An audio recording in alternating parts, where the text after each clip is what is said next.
اللہ جب بہترین سے نوازتا ہے تو پہلے بدترین سے گزارتا ہے۔ کل کی فکر مت کرو، جس رب نے آج تک سنبھال لیا ہے وہ آگے بھی سنبھال لے گا۔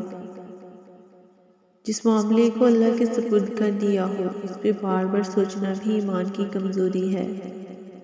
جب درد بڑھنے لگے یا کچھ بھی سمجھ میں نہ آئے تو اپنے رب کی طرف چلے جاؤ، کیونکہ دلوں کو سکون اس کی یاد میں ہے۔ جب انسان ٹوٹ کر چکنا چور ہو جاتا ہے تو خالی ہاتھوں میں اپنی کچیاں سمیٹ کر رب کی بارگاہ میں حاضر ہوتا ہے، اور وہ پاک پروردگار ایسے سمیٹتا ہے جیسے انسان ٹوٹا ہی نہیں تھا۔ بے شک اللہ عظیم مصور ہے۔ لوگ جتنا بھی دل دکھائیں، یہ یاد رکھا کریں کہ جب اللہ کے بندے ہمیں توڑتے ہیں تو ان کا توڑنا ہمیں اللہ سے جوڑتا ہے۔ کسی کے رنگ روپ، قد کاٹ، نین نقش وغیرہ میں نقص نکالنے سے پہلے اللہ کے اس فرمان کو سوچ لیا کریں۔